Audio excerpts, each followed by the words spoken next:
Pickaxe.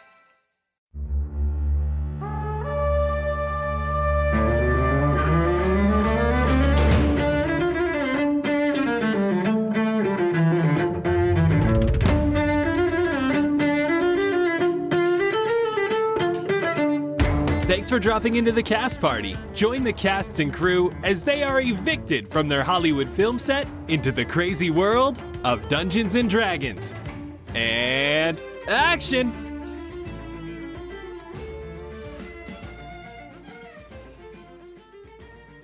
Hey, yo, Jett, you wanna play some Pyramid? We got we got a few hours. Is that dice thing you were playing before? Yeah, with what was his name? Bag. Oh yeah. Don't let anyone know, but I nabbed a set of dice from him so we could play.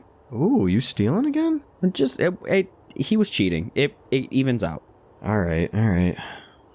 You start with the 12-sided one, so you just roll that. All right, what you got? Oh god, I dropped it. 9. All right, it's a good base. I start with an 8. Do I win? No. See, we got to keep going. So, all right, then now you do the 8-sided one. Is that the S to S pyramids? Also known as like a diamond. Oh, yeah, it is a diamond. Also, that's like an 8. Okay, all right. So I got a 4. Do I win? No, see, we still got 2 more, but see here. So okay, so there's, since I have an 8 and then a 4, if I get a 2 on the next one, then I just win. So that's the rules. What are the rules? Yeah, this is a practice round. It's a practice round. Don't worry. A practice, but I thought we were playing. No, we're practicing real quick. All right, so roll your next dice. It's the 6-sided one. Okay, just a regular die, right? Yeah. Oh, I got a 1. All right, so I got a 4 that time. So I don't immediately win.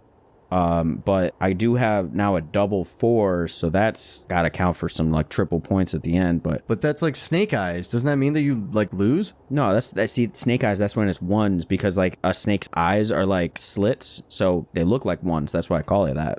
So if I roll a 1, I get snake eyes. I win. So if you got snake eyes this time, having 17, that's an odd number. That means that it's a venomous snake, and you actually lose automatically.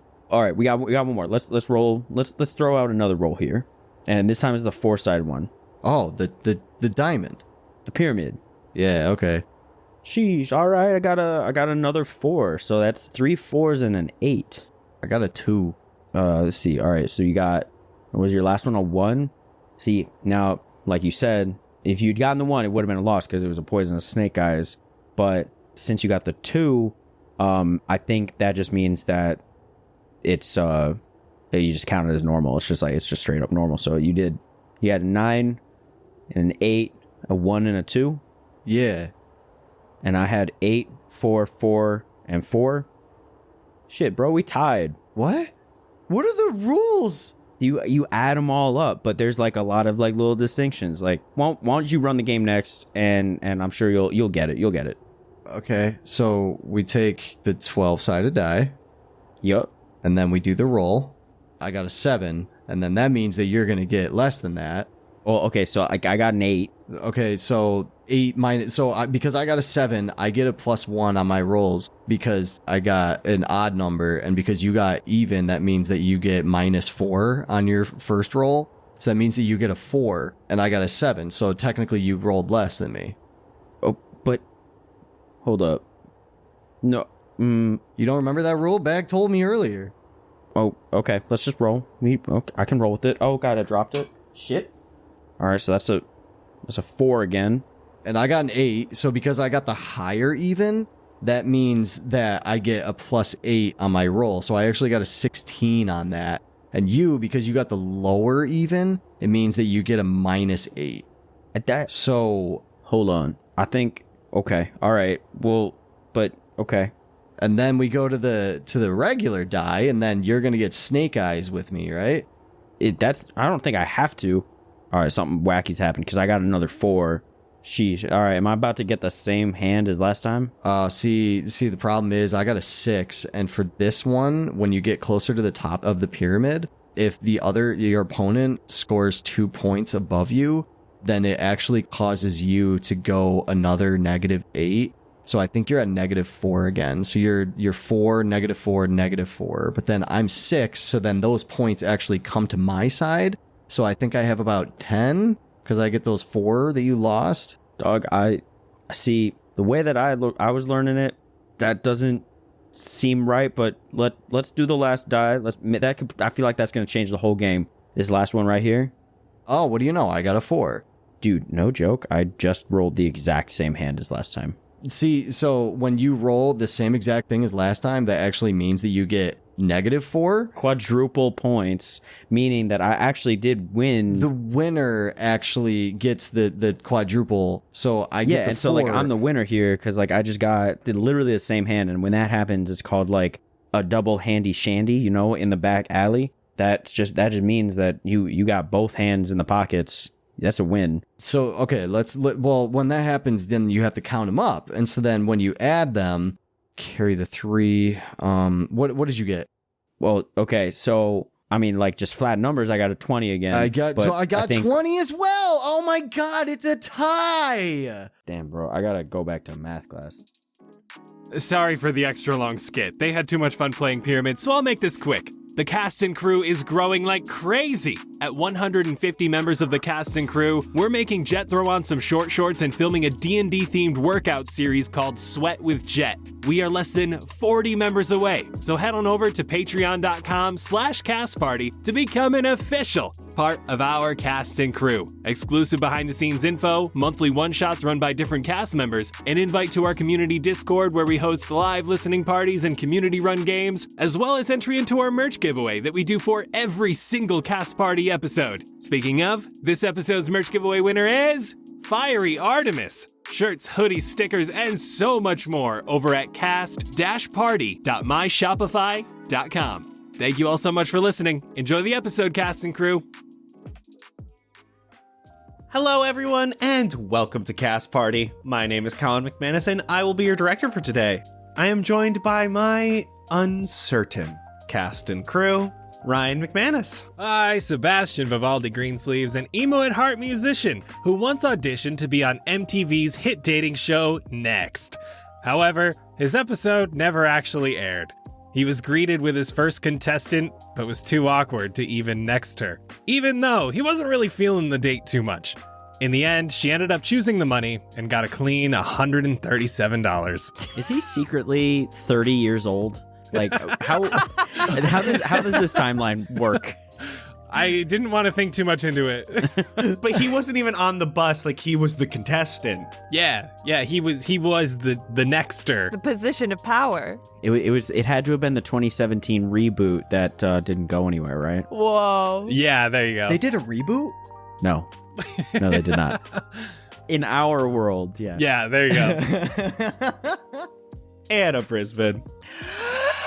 Blueberry Sky, who, okay, fun fact for the day is Blueberry has been carrying a small round wooden shield on her arm this entire time, and we just never think about it. So hopefully I haven't done anything two-handed while, like, benefiting from my shield AC. This is really just an excuse to, not come up with a story fact and to just remind me that I usually have one hand occupied in combat. Thank you, bye. Okay. You've had a shield this whole time? Like, Yep. oh my God. Can we just canonically say that Frederick's been holding it for her this whole time and like blocking? Oh, yeah, there you go. He just runs across my arm, like with the Yes. shield over him to block. He's nimble enough. And strong. It's also why he never gets hit, because he's always got the shield covering. Oh my God. It all makes sense. It's all fitting together. We have Nigel Deacon. What's snacking? Xander Gucci Supreme, whose life absolutely changed after he saw the documentary Ratatouille.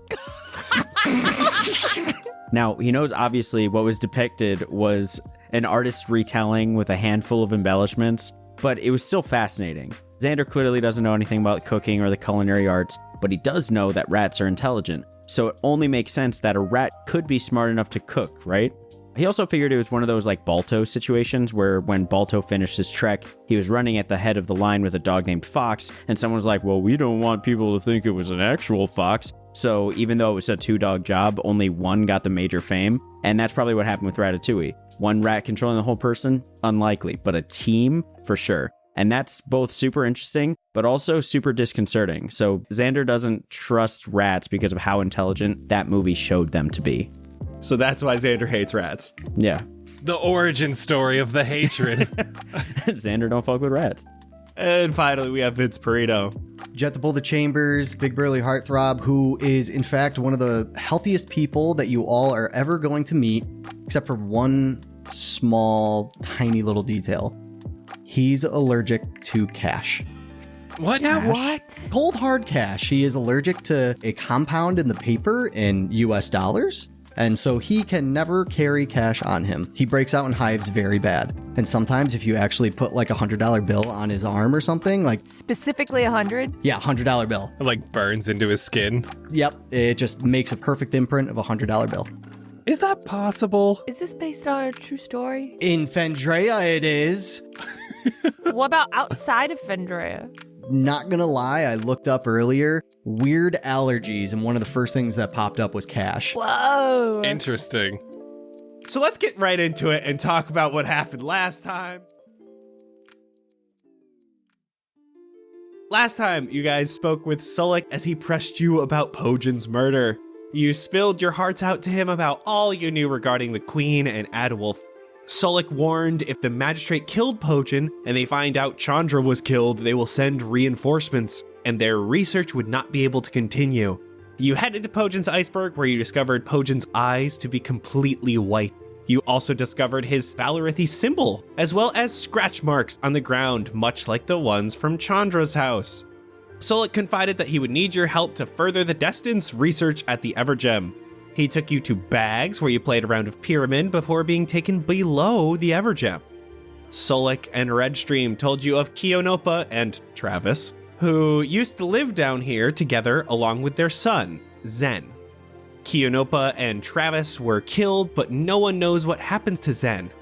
Not only was Kionopa an extremely powerful mage, but also a friend to Redstream, even granting him sight again. He can see visions from beneath the Evergem where Kionopa used to live. During these visions, he can see Zen as he's playing with a ball and cup before, in an instant, he disappears, along with a staff hanging on the wall. Redstream and Sulik want to infiltrate the barracks at the Evergem as the magistrate built it right over top of Travis's old butcher shop. There must have been a reason for that, or at least some information on what exactly happened to Kionopa, Travis, and maybe even Zen. Redstream is coming along with you in case he gets any more visions, deciding to go in with three of you invisible, Blueberry as a fly or other small animal, and Sebastian donned in magistrate gear. You headed back to your tent to prepare. While in your tent, you decide to read through the book that you found in Chandra's house. On the last page was drawings of the four of you, in your wedding outfits. A note saying, "She has the staff," and finally, a note saying the wedding tickets were given to Matthias's University of Modern Magic. Now you're in your tent, waiting for Redstream to get back for you to head to the Magistrate Barracks, book in hand. And so the scene is set. The question is, as always, what will you do next? Well, Does anybody realize what this means? bad? Yeah, bad. Very. What are we gonna do about this? What can we do? How long do you think they've had this information? Probably like the day after the wedding? Probably the day of the wedding. How long has it been since we've been to the university? Maybe 3-4 days? Wasn't there, like, a ship of magistrate folks when we were leaving? Lots of them. Mm-hmm. No. I don't think there's much we can do now. There's gotta be, we gotta do something. Do they have a sending stone? Can we send them a message? Can we talk to anybody? They don't have a setting stone. We have no way of, like, getting in touch with Kingsley to see if he's even okay. We should have left one of the phones there before we left. Oh, Jesus. I think we just need to finish up here. We gave him our word that we'd help, and we kind of fucked it up here. I know, we have to stick by our word, but we have to help our friends. It's Kingsley. Like, we can't just leave him. Yeah, I know. But we also can't leave this right now. Not to be the bearer of bad news, but it's been a couple days, Jett. I don't know what's left. How do we know that they've been there already? We don't know for sure. Maybe they're still grouping up. Maybe they're still trying to plan out how to get into the university. Who knows? Maybe the university is still fighting back. If they are fighting at all. Maybe Matthias talked his way out of it, hid who he needed to hide, and he was already planning on, shifting things to appease them, right? He was prepared to be confronted by them in some way. He was already chatting about his plan to, maneuver it to a regular school. Maybe he did have the chance to chat with them before they raided the school. I don't think they had the firepower to fight back. They weren't the brightest kids there. Let's be real. Either way, we got to get there quick. We got to get through this fast. We got to take care of it. We got to go. Let's get this over with, and then we can hit the skies. What do we need to do now? Any preparing we need to do? Are we set? And my jacket changes to the fur-covered magistrate armor. I'm good. I'm going to take the willow staff and cast a little pass without a trace. As you do so, Redstream plops his head into the tent. Oh, good. You were within 30 feet when I did that. Perfect. Yeah. Are we all ready to go? Wait, guys. We're going, near the ocean, right? Wait, where are we going? No, we were just near the ocean. Should I, throw Desideria's staff into the ocean just to get rid of it? Get rid of it? That's kind of hype. Or should I try to sell it? Can't we use it? It's not really. It doesn't have, spells in it. I could, but I don't want to get caught with it.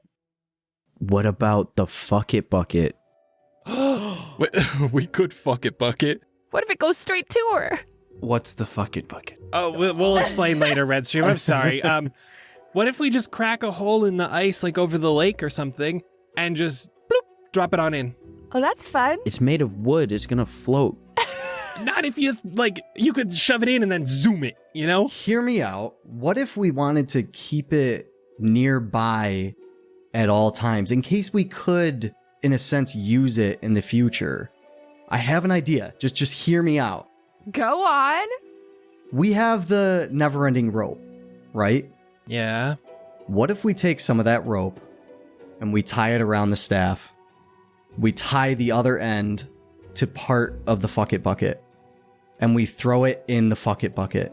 And then we can tie the R end to the handle of the bucket. Exactly. We can pull it back out. No. Why is that so brilliant, Jett? Someone is going to see a magical, fancy-ass looking staff floating, tied to a rope, going into this little portal, and they're going to be like, that looks expensive. Cuts the rope, gets free staff. We also don't know if anything can come back through. We don't know for sure. We could test it. Look at this bucket. That is floor. That is the floor of a bucket right there.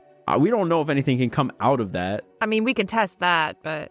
All right, well, someone get me a rope. Here's the rope. I'll bring out my never-ending rope. What if someone crawls through the bucket? They can't fit. Someone small. What if there's a little monster? Then we'll take care of it. Why don't we give it to Fable? Oh. I feel like that's a good happy medium between having it floating randomly in the middle of space-time and throwing it in the water. I'm worried about if they track it down and then they find her and then she gets in trouble. Yeah, but how easily would they be able to track it down if it's on another plane, If your scent is on that, they may be able to track it. I think we should just hold on to it then. I think it's probably safest with us because we can at least protect it. And it's not harming anyone right now. I mean, we could try my idea with the rope. It's not going to hurt. That's so silly. We could try with something before just to see if it even works. It could come in handy in the future. Testing it would be nice to see if something could come back through. But at the same time, if we test it and it does come back through, who's to say that the next location that it picks is just as safe as the first one we did for the test? That's a gamble we're going to have to take. Just knowing that we can pull something back through is good enough in my eyes. Just for future reference, not for this instance now, but... I don't know. Let's talk about this later before Pass Without a Trace runs out. Oh, true. I'm gonna wild shape Anything we should talk about before I lose the ability to speak? Oh, that's probably a good idea.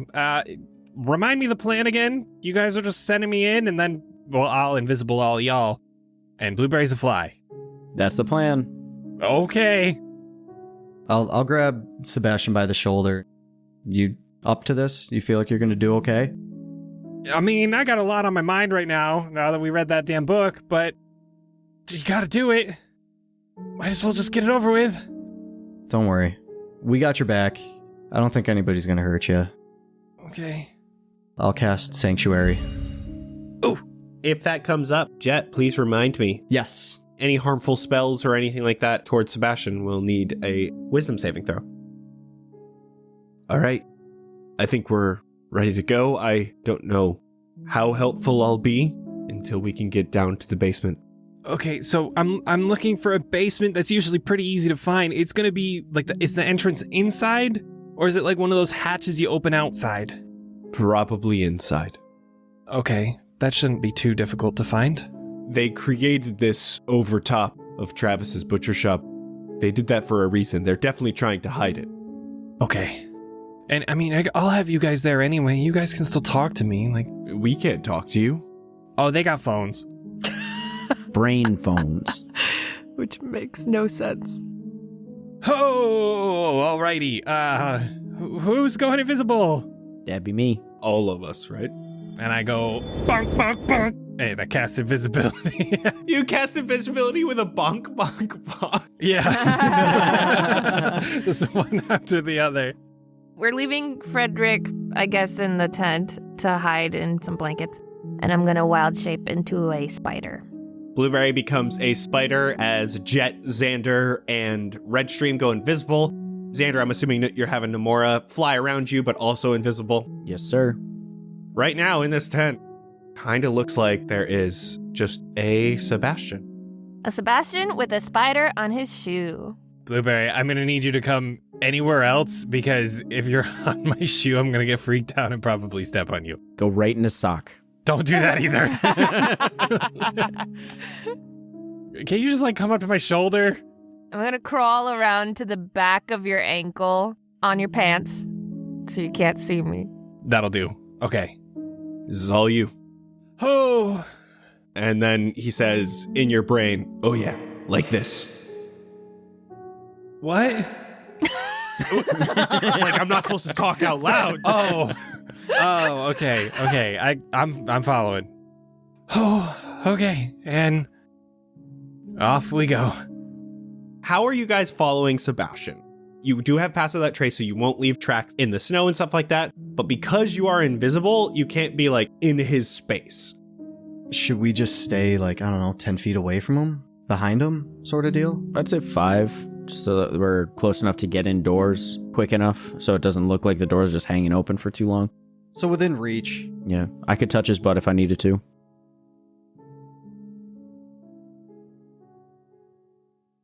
Sebastian, you start heading over towards the barracks. The barracks is a large rectangular building.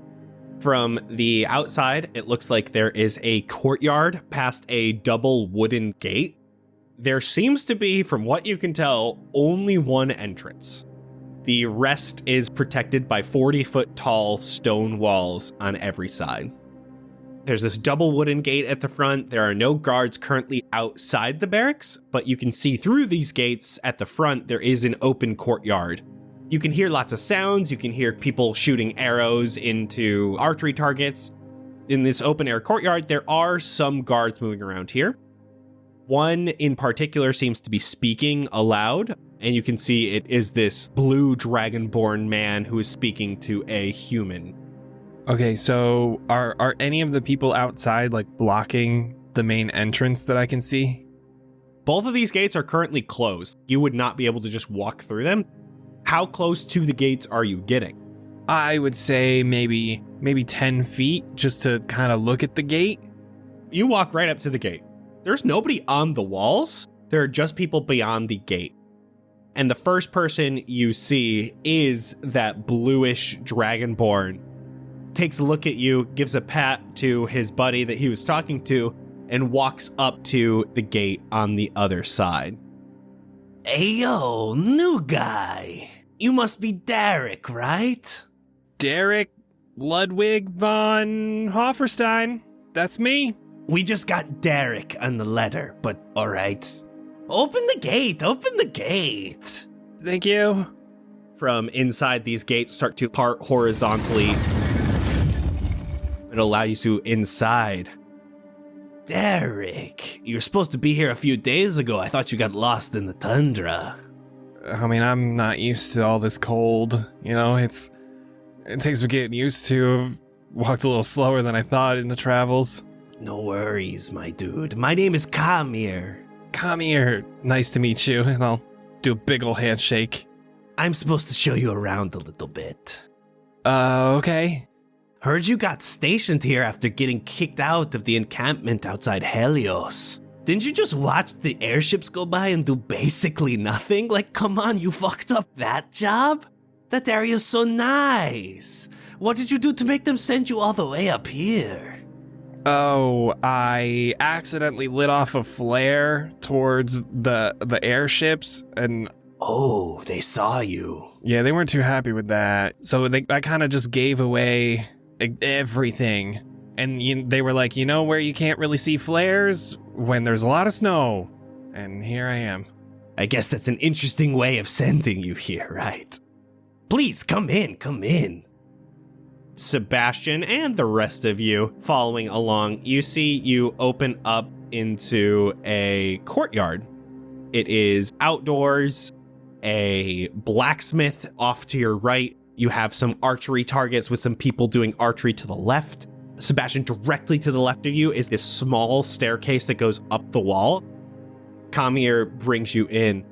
All right, so we got the courtyard here. You'll do some practicing out here in a little bit, but you don't seem to have any good weapons on you. You only have that crossbow. Would you like something better? I mean, if you're offering, I guess. We should at least get you a sword or something. You're gonna need to get up in the mix here. Oh, see, I'm not the best at that. That's why I just got the crossbow. You'll have to learn. That's the thing here. Did Sebastian leave Daisy in the tent? No, I would have brought Daisy. Daisy's on my back with the crossbow. You want to hit somebody with that thing? No, it's just I like to share my music with some people, so I thought maybe I could bring my tunes to a new station, fort, Chapter.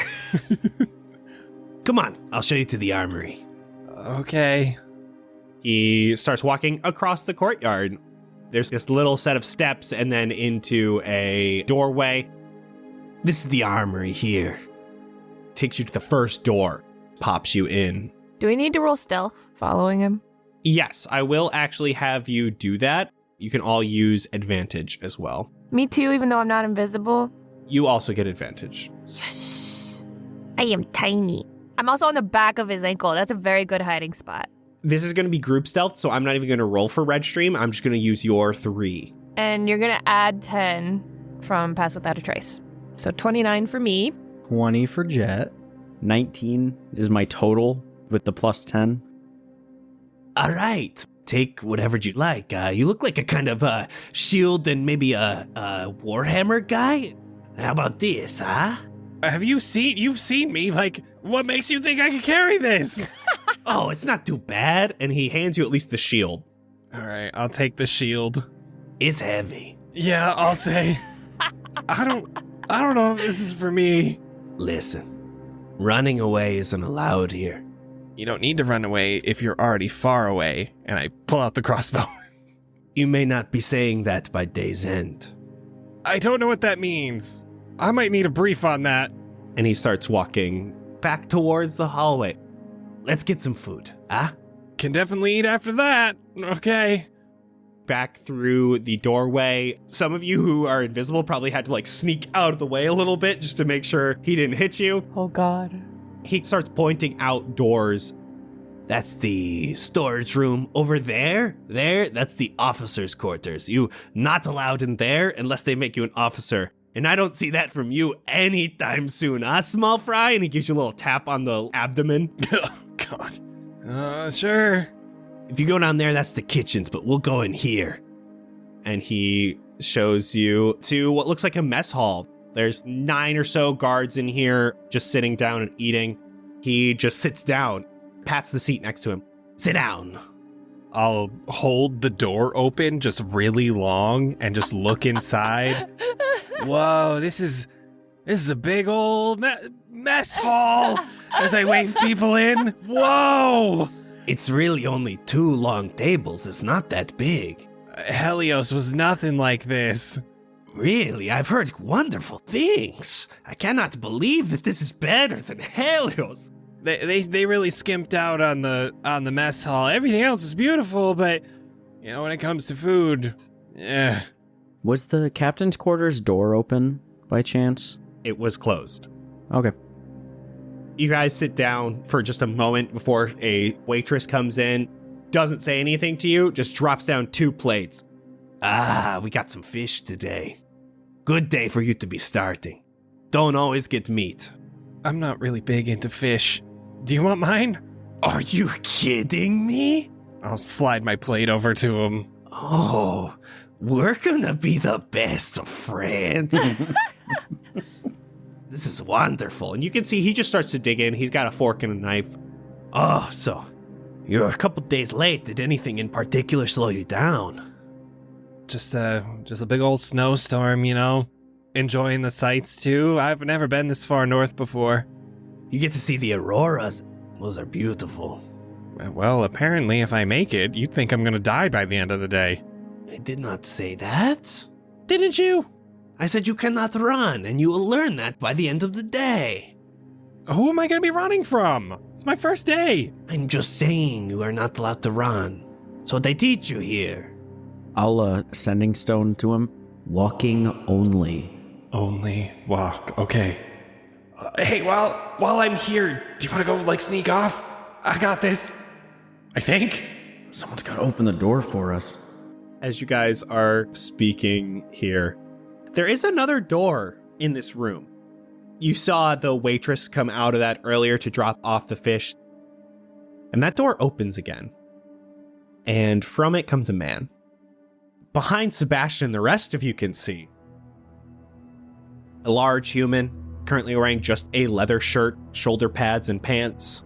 He has somewhat of a pompadour with shaved sides and a thick but short beard that follows this very square jawline. Most of this mess hall gets silent instantly. He big buff? Like big Jett buff or bigger? Bigger. Oh. Get wrecked. I just have my elbows on the tables, and I'm looking around as everyone gets really quiet. I take my arms off the table and just wait. You sit nicely as he walks up behind you. He puts his hand on your shoulder, Sebastian. Oh, jeez.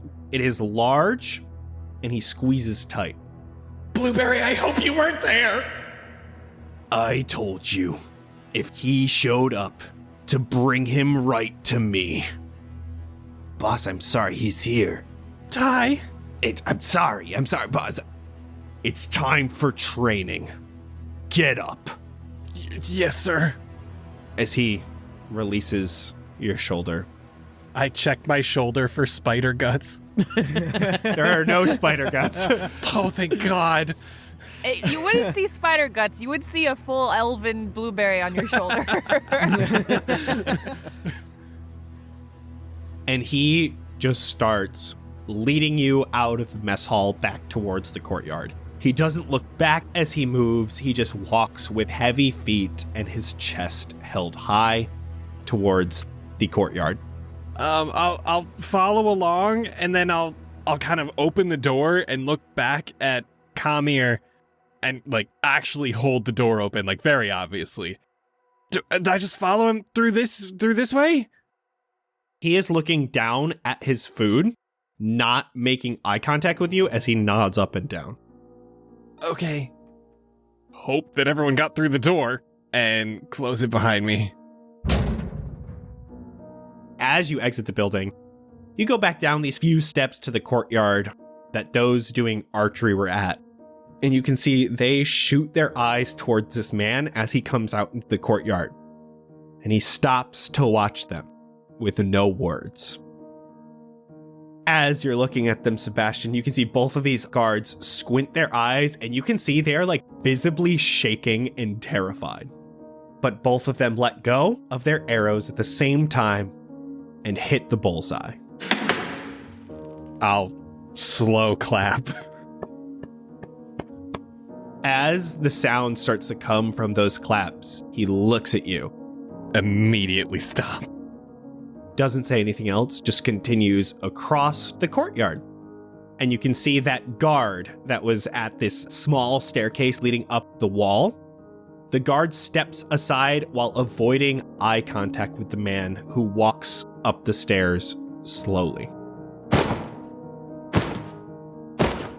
Everyone in the courtyard is quiet as they stare at the man going upstairs, and their gaze follows Sebastian.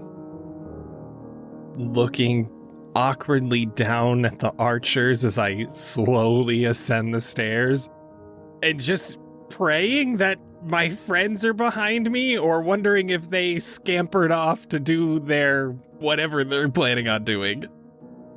The guard lets you up, Sebastian, and starts to move back in front of the staircase. Oh, wait, hold up, my dude.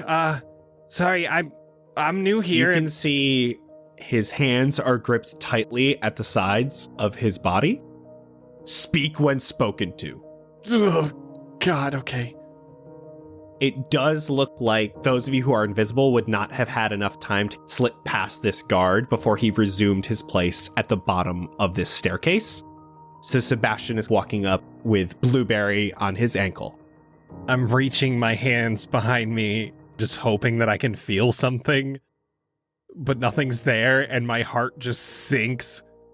But I just hope Blueberry's still hanging on for the ride. As the guard steps back in, I feel like I would know that no one was really able to make it, and I'm gonna send a message. I don't know if I have to be able to see you, though.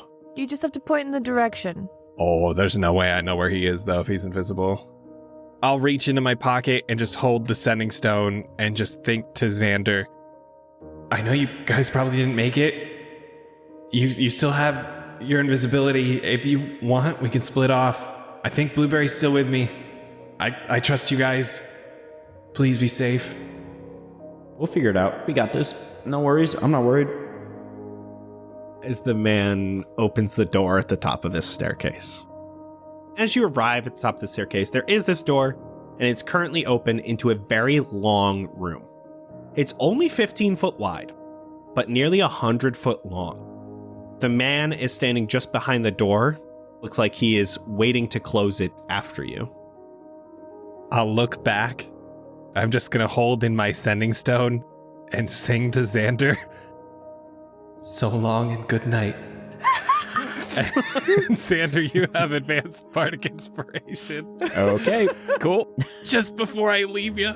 Wait, do you have to verbalize that out loud for it to work? Well, it's a creature within 60 feet that can hear you. Ew, he can hear you. He can technically hear me. Ah. Okay. So is there a way to get onto the stairs, like from the side of it, if I were to, say, help Xander up onto it? If you wanted to try to climb, What do you think, buddy? We can't discuss this out loud. Otherwise, they would hear us. You don't have a sending stone. We can whisper. You also can't see me. I feel like you guys would have been like holding hands or at least trailing each other somehow. Yeah, we were right on each other. Holding hands. Seeing what's happening, I'm going to grab Jett's hand and just go the other way. Go back to where we were, up those stairs. I would like to go see the captain's quarters. That's where I wanted to go too. All right, everybody, let's take 5. Cast and crew, we're always excited about supporting new and innovative TTRPG Kickstarters, but like this one, whew, oh boy are these things amazing. So y'all know dice vaults, right? Small decorative boxes that hold your favorite sets of dice. A classic. A simple accessory that shows your love of D&D and your enthusiasm for being extra as hell like the rest of us. But what if your dice vault could be so much more? What if you could then take that innovation and apply it to your DM screen as well? We're talking about Woodworks Gaming's new Kickstarter for their handcrafted hardwood player vaults, travel vaults, and DM screens. We were lucky enough to get our hands on some of these player vaults already, and the quality craftsmanship, organizational prowess, and just overall incredible design, mwah, chef's kiss. In just one small box, you can easily store and display a set of your favorite shiny dice, a mini of your character, your spell cards, and have a spot to prop your phone up on the frickin' vault itself. The top also opens up into your own personal dice rolling tray. The icing on the cake, customizable and swappable magnetic coasters to display your class or D&D personality that securely snap onto the front of your player vaults. Now, speaking of magnets, their handcrafted DM screen has magnetic points along the outside to easily secure notes, NPC cards, initiative trackers, whatever you can think of. And it can even fold down flat into a battle map with interchangeable grids that attach directly to the DM screen. Innovation at its finest. Looking for something in between? For the dedicated player or GM, try out their travel vaults with their modular, interchangeable insert trays that hold multiple types of components to match any gameplay style.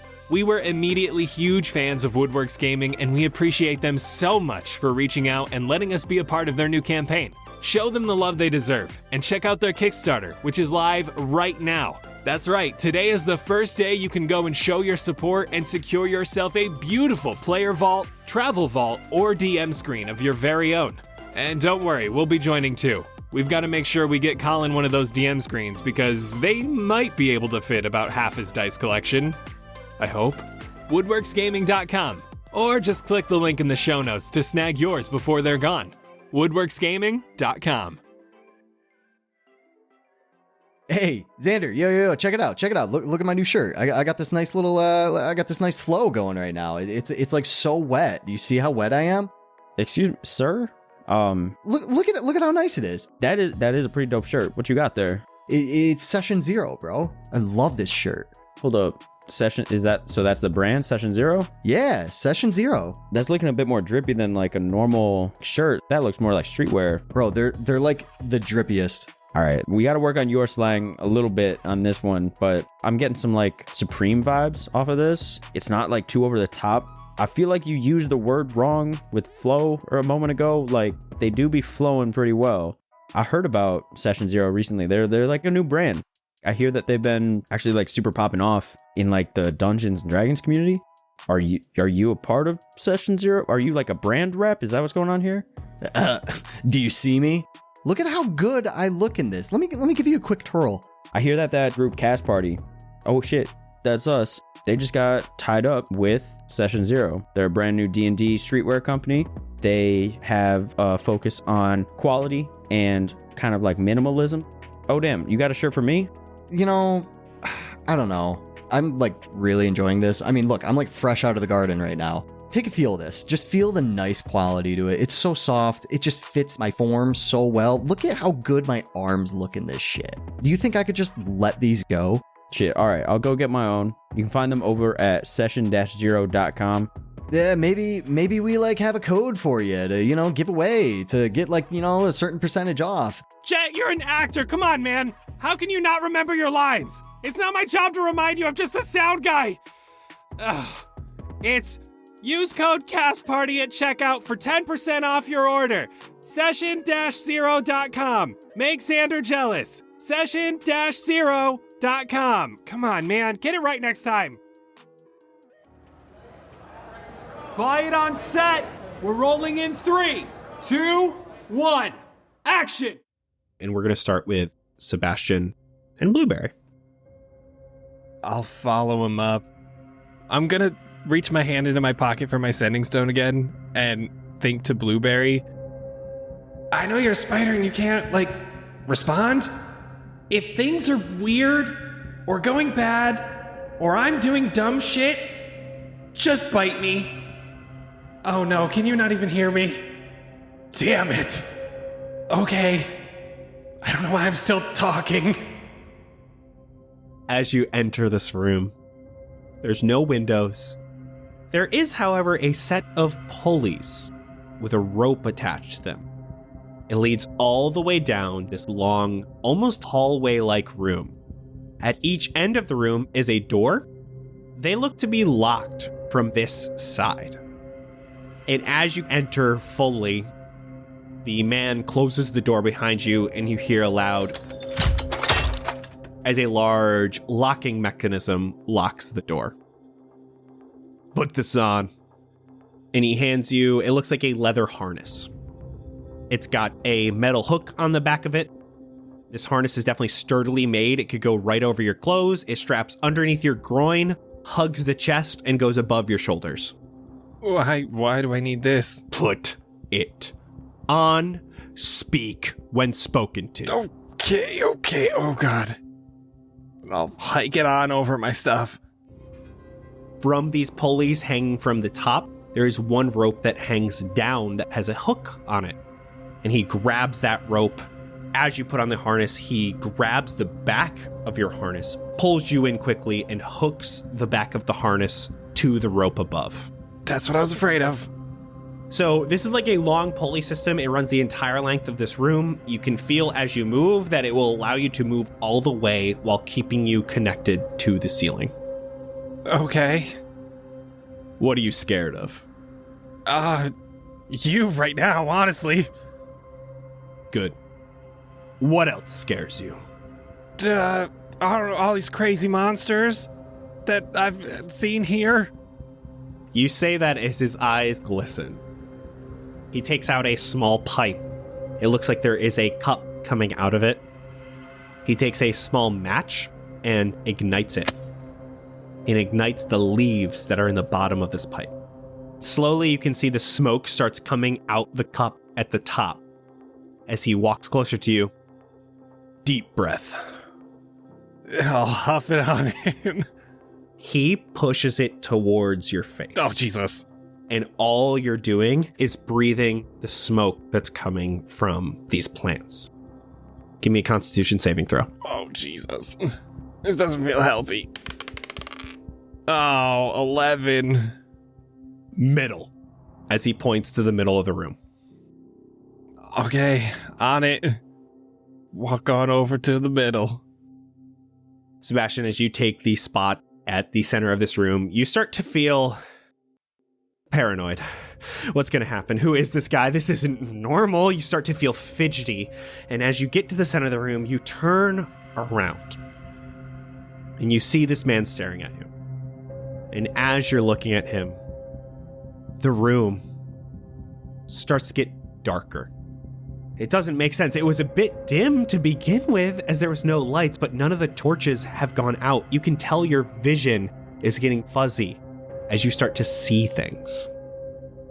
There's this black mist on the ground that wasn't there before. And it starts curling up the walls of this long hallway. Blueberry, you are seeing none of this. You are seeing Sebastian looking at a man. In your head, Sebastian, you hear, "Wherever you run, I will be there." And the man in front of you raises his hands and arms and widens them as he starts changing. Oh, God. The black mist envelops him as his eyes turn into black mist themselves. His leather shirt turns into bright gold, magnificent yet ragged. His face no longer has features, it is only a black outline. The eyes are just streaming fog. From the back of him come 3 long black tentacles.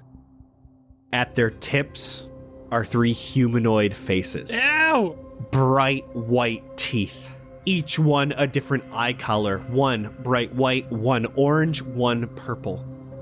They start moving slowly around this being as you see he completely gets enveloped by the black smoke. This entire room is walls of smoke, quickly rising, covering the ceiling. You no longer can see anything other than smoke. Blueberry, you see the ground, you see the ceiling, you see the walls. You see this man change into what Sebastian sees. He is in rugged gold. He is black-eyed, black mist streaming from his eyes, 3 black tentacles. with faces. Oh! I sort of tiptoe around the side of the ankle to peek around, and I go... You don't see everything Sebastian's seeing. You don't see these black walls. You're still in this room. And now, Sebastian, you no longer see him as the fog has enveloped everywhere. Blueberry peeking out from behind, you can see that this man is just walking around the room. Slowly. Gets close to Sebastian, he looks him up and down. What are you scared of? What's your name? As you say that, all of a sudden, a big gust of mist comes out and just slaps you across the face. Oof. You're taking one. Blueberry can see that he just slaps you across the face, but you feel like a tentacle of black mist just came and smacked you. What are you scared of? Tell me your name and that's it. I am the Harbinger. Does he have to roll concentration? Oh, shit. Come on, baby. Come on, baby. Oh, 18, thank God. All right. Oh. Don't get hit again, please. Oh. Yeesh. Before we continue, Xander and Jett, you have gotten to the officer's door. You are able to sneak in. You can feel that from just a quick touch, this door is locked. Ooh, I got it. I'll use the lock-picking tools. Give me a sleight of hand check with proficiency. That's not gonna do it. 7. Oh, no. This is hard. Give me an intelligence check. Just straight up intelligence check. 19. This whole barracks is a large rectangle. Most of these rooms have a door on either side. If you go around the other way, if you're able to find a way inside the barracks, there's probably a different door that leads to the officer's room that might be either easier to get through or not locked at all. Okay. And with that information, we're going to jump back to Sebastian. This dark smoke expands outward. In the distance, it's all still smoky. You can't see the sun, the sky, anything, but you are outside. A low fog covers the ground all around you. You are outside in a rocky, mountainous area. Large rock pillars all around you. In front of you is Jett, tied to a dead tree stump. What? Passed out, bleeding from the head. Jett? Blueberry just feet away, lying down on a rock, her blood mixing with a puddle of water as rain slowly falls around you. Xander is on top of one of these rock pillars, arm dangling off the side, blood slowly dripping down the side of the pillar onto his camera that sits on the ground with a broken lens. Behind you is a portal, not 20, 30 feet from you. And inside, you see Big G, standing at the entrance to a film studio. LA is right there. Sebastians! How we doing, buddy? This isn't weird to you? Talking through a portal? What are you talking about? It's just FaceTime. Big G, you have no idea how technology works. You can see he looks like he's looking through a phone. What? Where you been, buddy? You know, I've been having to get my own coffee. Big G, what's behind me? Oh, I mean, you're in your office. I thought maybe you had been moved or something. I turn away from the portal and I see my friends. I don't have a phone in my hand, but I would probably take it out if I see him trying to FaceTime me, and I would spike it into the ground. Big G, I can't. I have to save them. I can't do this alone. and I'm going to start walking away from the portal and run over to Jett. Just bear hug his body and give every ounce of cure wounds that I can in hopes that he's real. As you do so, Sebastian, you hear a loud, guttural growl.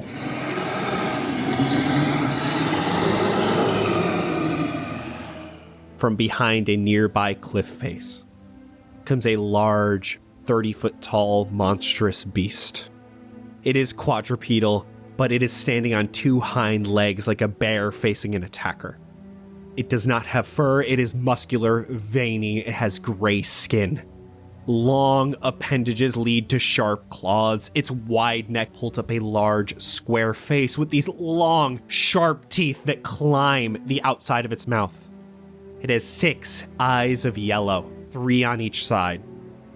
It holds the body of a man in its right arm as it makes eye contact with you. It's still 100 feet away from you, but it tosses the man's body and starts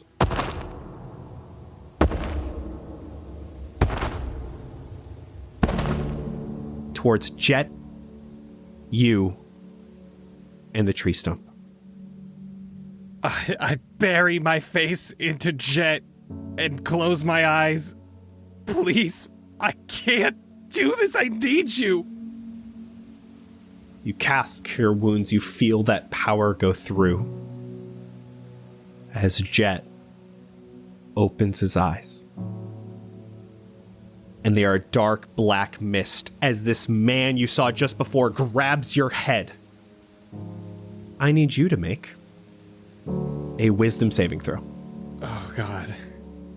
Blueberry, you see this man just standing in front of Sebastian, kneeling on the ground, and his hand is right on Sebastian's head. I'm using a lucky point. I rolled a 5. Oh, there we go. 18. Oh. 18 passes. Oh. As you see this man, he grabs your head. Run. Run. Run. If it's not Jett anymore, I'm gonna push myself off him and scamper to my feet and just turn and start running. You start running. And you see this portal ahead of you. Blueberry, you feel in the real world that Sebastian turns around and starts running towards that door. And from behind him, you can see this man disappears. And you've seen it all too many times. A step into the ethereal plane. And as Sebastian runs, you can see he shows up in front of Sebastian. Sebastian, he grabs you by the throat. Does a 16 hit you, Sebastian? It does. Sebastian, you are taking 13 psychic damage as you feel his hand go straight through you. He sends this amount of power, and I need a Constitution saving throw. Oh, fuck. 8. Sebastian, you fail. As this electric pulse goes through your body and you fall to the ground paralyzed, you automatically fail your Constitution saving throw for concentration. Oh, fuck. My God. Xander and Jett, you stand up from the officer's quarters. You can see that you are no longer invisible. Xander. From where you are, Xander, Redstream, and Jett, you don't see any others right now. But Sebastian, you are paralyzed, falling on the ground. I said don't run. He grabs your head again, and I need a wisdom saving throw. I'm using lucky. That's a 3. Oh my gosh. Okay, 18. That does pass. Ugh. As he grabs your head again. Stand and fight. Why are you doing this? You never run. I'm gonna look him just dead in his misty eyes. Almost go into a blank state and start thinking of just peaceful, nostalgic songs. you see a little music staff come out of my forehead towards him, and I'm going to be casting Rowlathim's Psychic Lance on the Harbinger. Intelligence saving throw of 16. That is a 22. Does anything happen with a 22? You still take half the damage, which was 28, but you aren't incapacitated. The Harbinger has taken 14. This is where I prove myself, and I make soldiers worth it. There is no flight here. There is fight in all of us. You never run. Because if you run, I will be there. And I am what you need to be scared of. These tentacly faces moving around yours, Sebastian.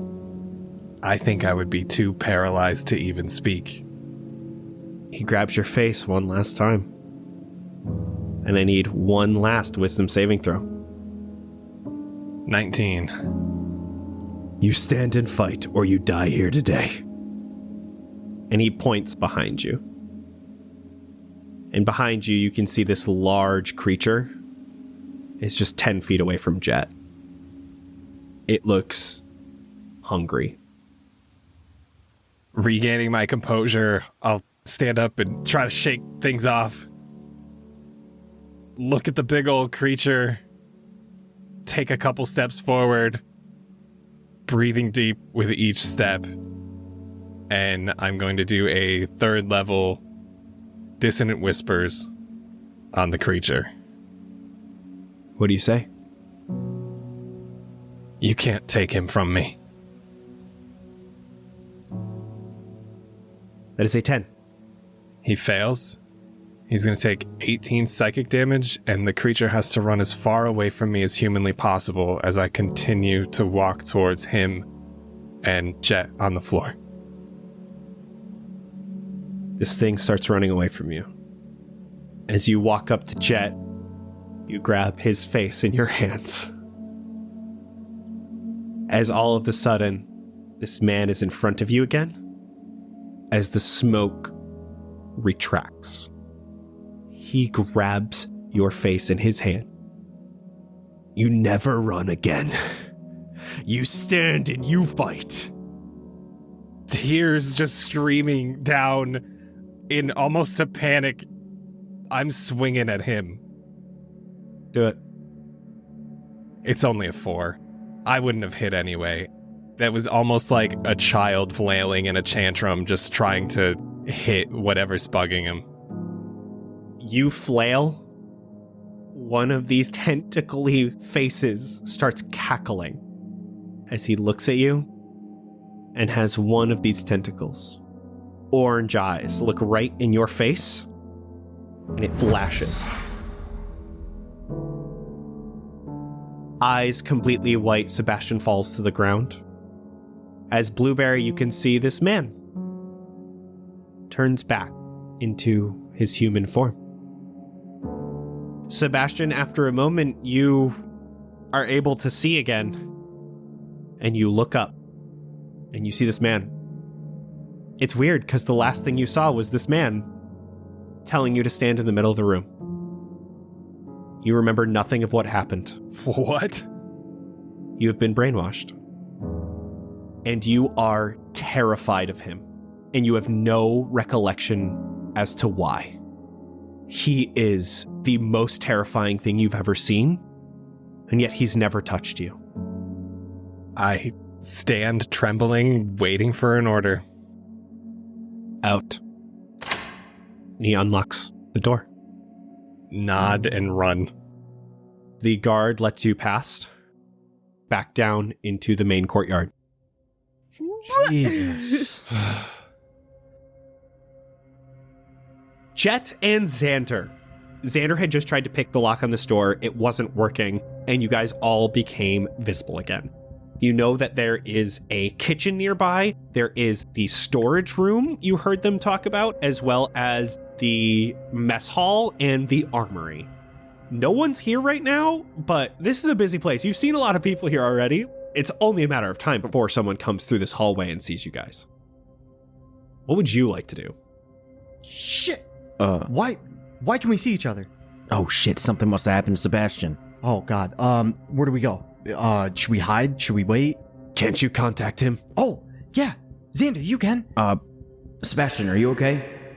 I say through the sending stone through my head. Yeah? Why? What's up? We're not invisible. We can see each other and we're in a hallway. Why? That's a problem? It was working like 2 seconds ago.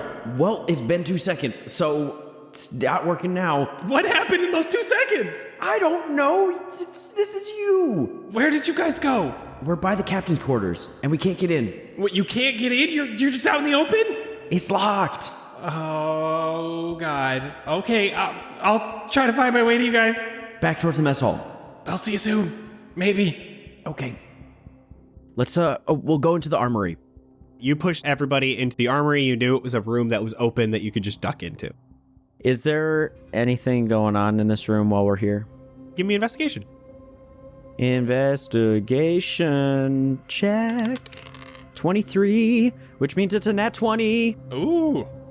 So around you are normal stuff. Shields, swords, daggers. And a very unassuming looking bag. I did get a nat 20. Which one of you have inspiration right now?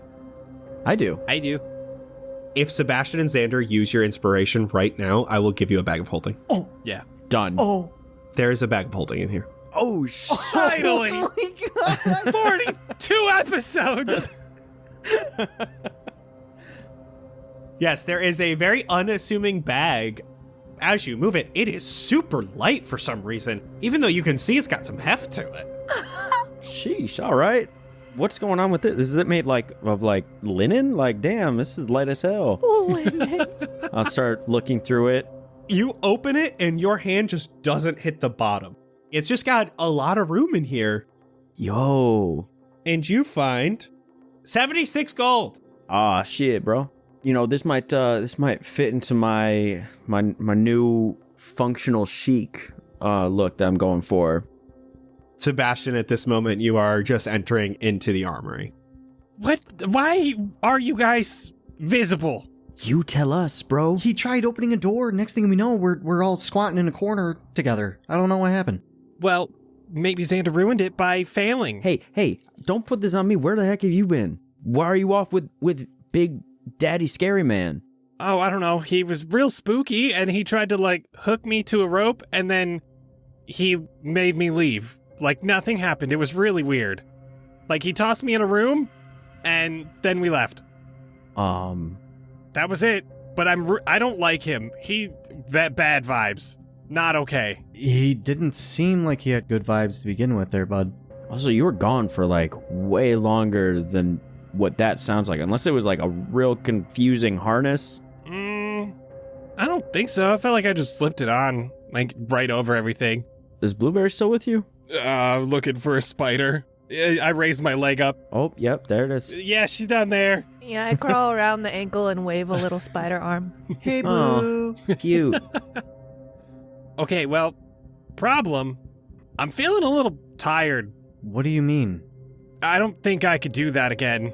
Do what? Go invisible. Make y'all disappear. What do you mean? You've only done it once. I know, but I'm feeling drained today. Just things feel weird. I feel off. I don't know.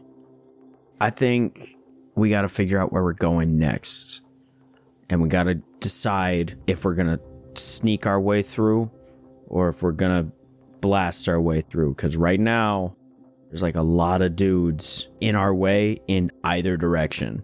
I could maybe do 2 of you guys. Maybe 1. I don't think I could do all of you. Is there a uniform in here? Are we still talking about invisibility? Oh, yeah, sorry. All right. Sorry. I know we're in a closet and stuff.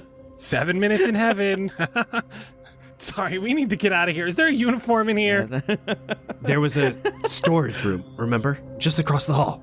Okay, Go look in there, Sebastian. You're the only one that's inconspicuous.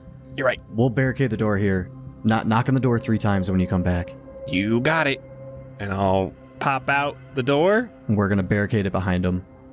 Sebastian, you go to that door that Kamir said was the storage room. Inside, you can see the first area is a big bookshelf. It's got a bunch of food stuff where they keep all of their like bags of rice and stuff to keep them dry. But there's also some boxes and stuff in the back. And you can see that there are indeed a few magistrate uniforms.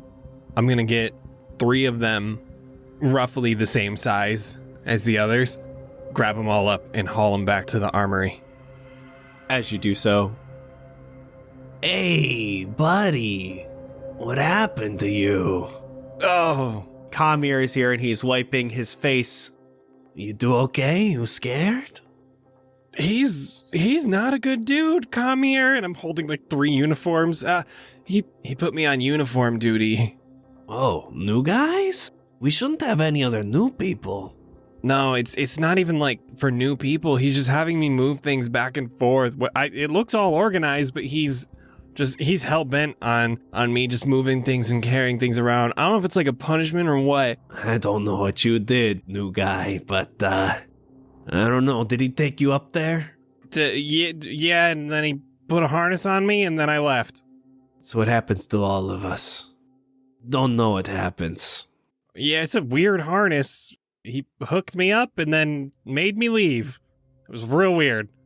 Some people remember putting the harness on in one spot and then standing up in a different spot. So weird harness, for sure. Oh yeah, I was like at the door and then I was in the middle of the hall. Weird. Yeah, we don't talk about that, really. It's better to just pretend that it doesn't happen, because we're not sure what happens in that room, so, Yeah, Kamir, I'm gonna need you to go away now. And I'm gonna cast Prestidigitation from the door of the mess hall to make like a pie smell come from it. Oh, God, can I have your piece? It's all yours. I'm gonna be moving these for quite a bit, Kamir. Listen, brunch tomorrow, I'll take your eggs. as he walks into the mess Oh, I hall like again. eggs, Kamir. They're mine. Potatoes, then? Potatoes are even better. Should show something else. Oh, dang it. And I knocked 3 times. What's the password? You didn't say there was a password. You just said knock. Yeah, I'm just playing. Come on in. I got 3. I don't know if they fit, but I tried to get the best I could size-wise. Okay, all right. Sheesh, is this real fur? Damn. Is this gonna fit over my armor?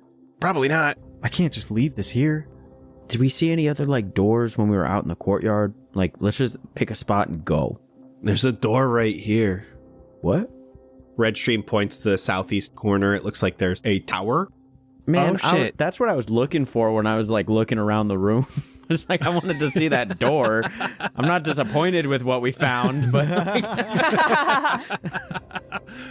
Redstream opens it, and it looks like a staircase going upward. All right. Yeah, that sounds good. This is like a tower. You can see that at one point there is a window that looks out upon the courtyard, and Redstream leads you guys up the staircase. I'll go first through the door. Sebastian, you open the door. You open into a different type of training room. Looks like there are 2 guards here. This is not archery. This is more like hand-to-hand combat. One of them is currently trying to juggle 3 war axes, but keeps on dropping them as the other one is just laughing. Oh, dude, you can't do that. Oh my God. As he's laughing, one of the axes falls and slices right into the ground. Cuts the rug that's on the floor. Oh shit. He's gonna get you if he finds out that happened. As the door opens, Who carpets the floor of, like, a combat room? It seems, like, ill-advised because of that exact thing. Like, you drop a knife or a sword and tripping. No. That's the point. It's like you got to be ready for trippage. No, the point is what's going to stab into you if you trip. Like, it just... Yeah, true. Don't mind us. We're just passing through. As you were, gentlemen. As you were. You go and We are continuing on our mission. you can see that there are 2 doors in this room. One of them you can see almost looks like an overlook to the mess hall, as well as you see another door that heads deeper into the barracks off to the left side. Deeper into the barracks, boys? I say through the sending stone. Dude, you're going to pray? You don't look like a praying type. Hey. I'd rather not be discriminated against by Mr. Stabs the Carpet and his friend Laffy Looky Loo. Hey, if you tell anybody, no, you're going to get it. Okay. I'd like to see you try there, buddy. You better look up to your captains, your new captain, transfer captains. You're not even wearing captain garb. They didn't even get you captain garb yet. You barely a captain. Haven't you guys ever heard of undercover boss? I'm just gonna walk away. You open up into another hallway. There are a couple doorways. Sebastian, from where you are, you kind of understand, like, if you go to the left, eventually you're going to lead back to that room. And then there's a door. Seems kind of weird. It seems like it's just a room in the corner of this building. It looks like there are two doorways, one directly across from the training area, as well as one just a little bit further down in the corner. Okay, if we go left, that's gonna take us over to where the spooky guy was. There was something behind him. I didn't know what it was. Or if we go right, I don't know what's in this door, but then the other one is just like overlook of the mess hall where you can just kind of hang. So I think either whatever's through here. Inconspicuous door, maybe? There's always good stuff behind inconspicuous doors. Ooh, it's definitely locked. Motherfucker. Redstream, what do we do? Where do you think we go from here? I mean, we're on the second floor. I mean, we might be able to get some information here, but like, we're looking for a basement. Sometimes you gotta go up to go down. That's what my dad always said. What? Huh? And he points at one of the doors. Let's follow him. Let's go open that one. I'll try and open it. Give me a sleight of hand check with proficiency. 14. This feels like a very complicated lock. It feels like maybe by hand you're not going to be able to do it. How else am I supposed to do it? By ass? Like, what does that mean? Oh, hey, are you looking for a key? Yeah. Boy, do I have something for you. And I hand him the skeleton key of knock. Oh, shit. I forgot that you had this. I probably should have given this to you earlier when we got separated, but... That would have been helpful, but that, it's all good, bro. It's all good. And I'll use the skeleton key. You use up a charge and it opens a door. How many charges does it have? 8. Now I have 7. All right. This is like a master bedroom. It looks like, if anything, this is probably where the big scary man that Sebastian was with stays. I want to look under his bed. Big man's got to have a teddy bear somewhere. I'll look at the desk. No teddy bear. Xander, you go over to the desk. You can see a couple of ledgers, a couple of journals. All right. I'd like to look at the interesting things, please. So you start reading. This man calls himself and is addressed in all of these letters as the Harbinger, the bringer of change. In one of these journals, you can see that he sent out a group of soldiers, the best of the best. He changed them so they wouldn't run from anything. Their fight or flight response had been changed. He removed their ability to run. They respond best to fear. There are multiple indications of people asking a detailed overview of how he does it, and he never reveals his secrets. He's the only one the magistrate trusts with this, because he will not tell others how it's done. He sent 10 soldiers without the ability to cower away from a challenge. They were sent to the magistrate encampment outside Nearlith. They were to be sent on a mission of certain death. Nearlith asked for soldiers that had no chance of backing down from their mission. It had to go well, and the soldiers could not run. And so he sent 10. And in response, they would send their worst soldiers to be fixed, starting with a man named Derek. The other thing you find on this desk is a set of keys. Just from your time trying the lock on the officer's door, it does look like this might work on the officer's lock, as well as you can see he has a ledger of people who are allowed below, and it is just the officers. Yo, Bastian, you may be an unstoppable kill god now, based off of what I'm seeing here. I don't know what that means. You don't have a flight response. You are pure fight. We'll test that at a later date. Okay. Rah! Nothing. All right. I didn't feel anything. I think you're right. Well, now that we have this theory tested and proved, we got some keys, and let's probably get out of this room like ASAP and get somewhere else, because that man's probably a real tough dude. Is there anything else of note in the room before we leave? Actually, you find a strange plant sitting in the corner. Plant? God, not another plant. I'll check it out. Give me nature. The amount of time we spent on a last weird plant we ran into. We're gonna be here all day. Ignore the plant. It's 14. I gotta check it out, man. You never know. Take it with us. Jett, you walk over to the plant. It is leafy, and you can see that recently some leaves have been cut off of this plant. I'm gonna cut some leaves off. I want to smell it. Give me a Constitution saving throw with advantage. Whoa, okay. 18. For just a second, Jett, there's a unicorn on Sebastian's shoulder, and it's gone. What? It just poofs into a black smoke. Where'd you go? Sebastian? Where'd your friend go? Oh, God, I don't know. Blueberry's around here somewhere. She was on my ankle last. Oh, forget it. Let's get out of here, guys. Now that we got the keys, we might just want to go straight down to the captain's quarters. Could we get any more info up here, though?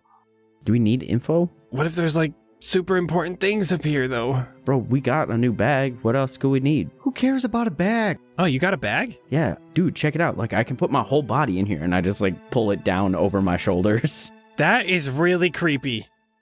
Can we at least peek in? There's 2 doors. Like, we at least gotta peek, right? Spider is shaking head.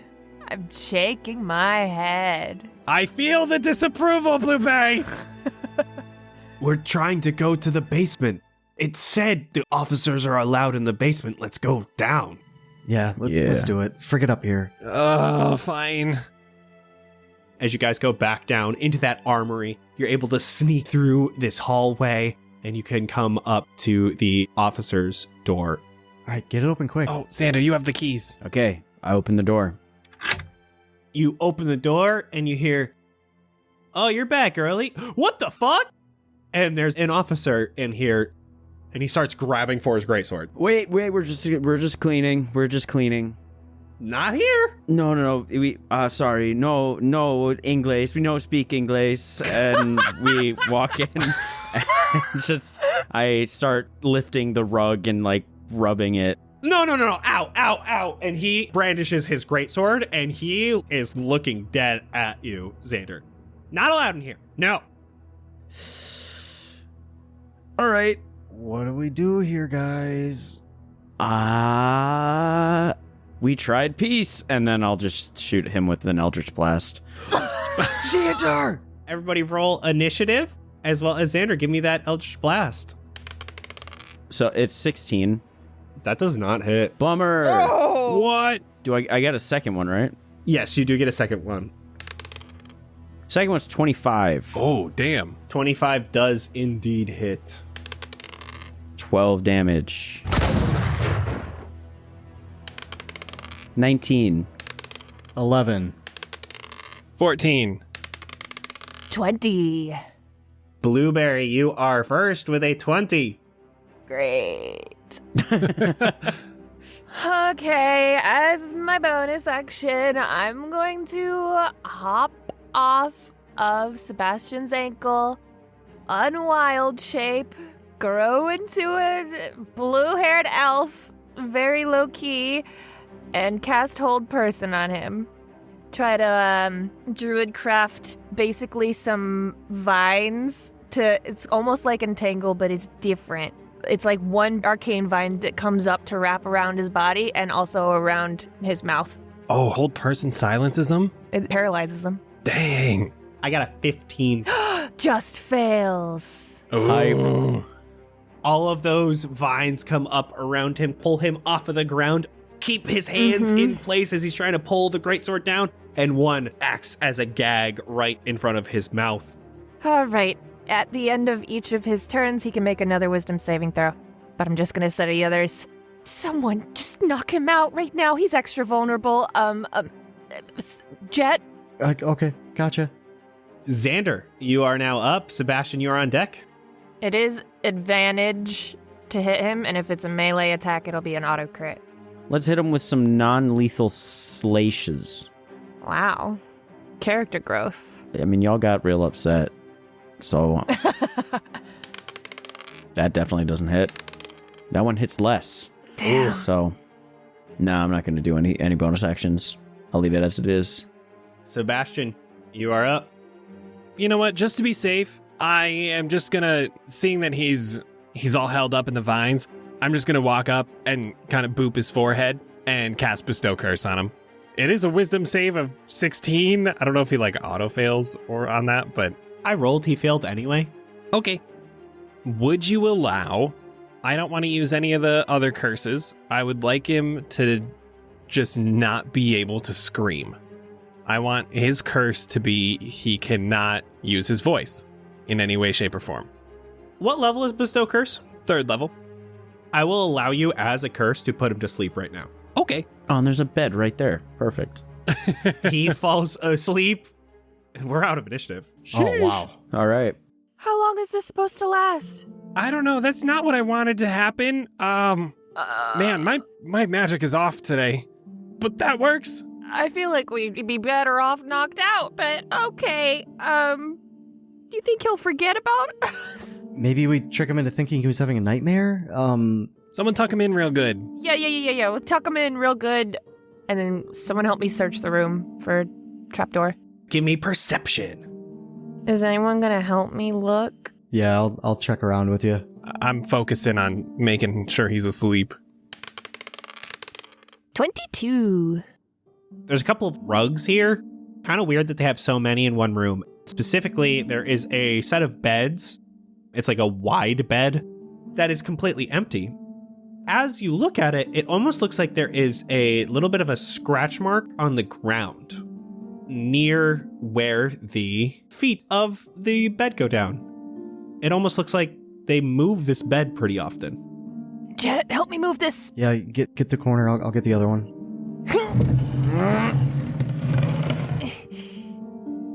You can see there's a rug underneath the bed.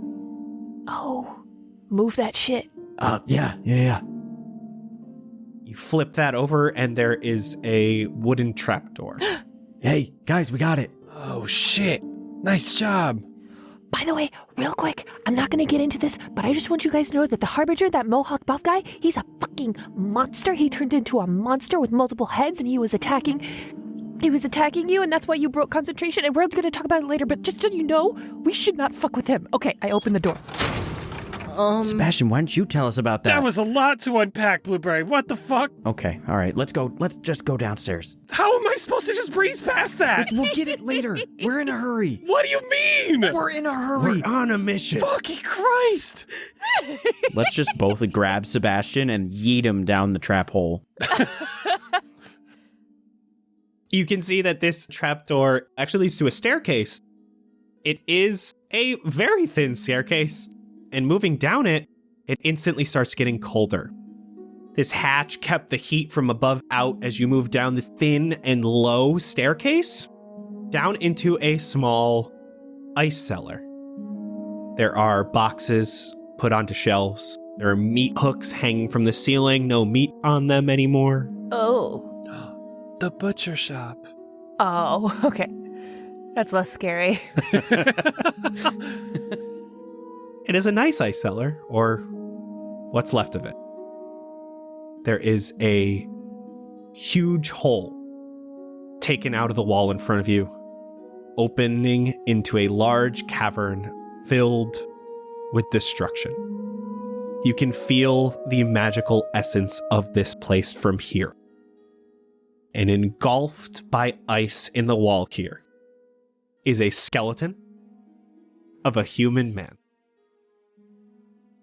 And for today, that's a wrap. No. Oh, Jesus. jeez. All Isn't right. that Zen's parent? Ah.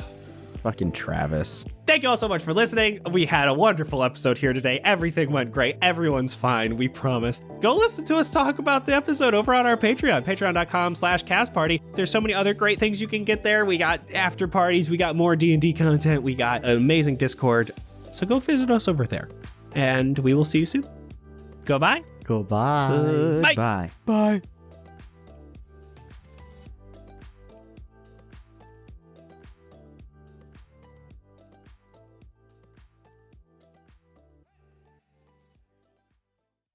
When you buy from session-0.com and enter our code, all proceeds go to Vince's Sonic Foot Fetish. All right. Well, I'm going to just end the recording now. Someone flip a coin to pick which door he pointed at. I have a D6. Even or odd? Even. Odd. All right. Well, someone said even. Someone said odd. I got even. What does that mean? That doesn't mean anything because we didn't assign it to the door.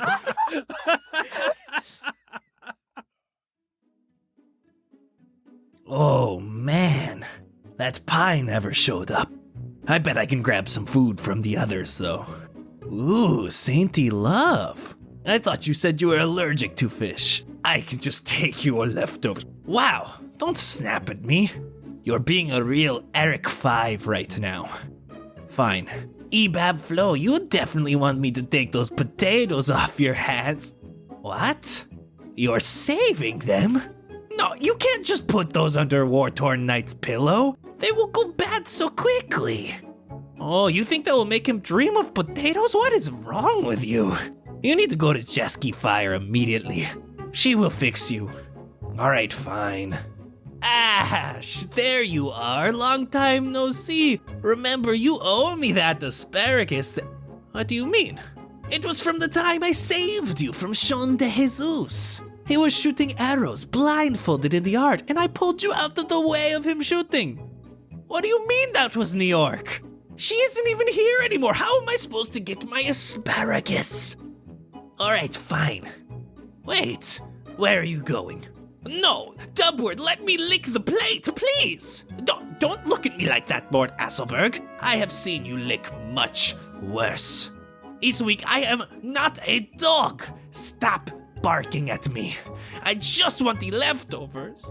Jeff the milkman, you didn't even finish your fish. You can't just throw it away. Wait!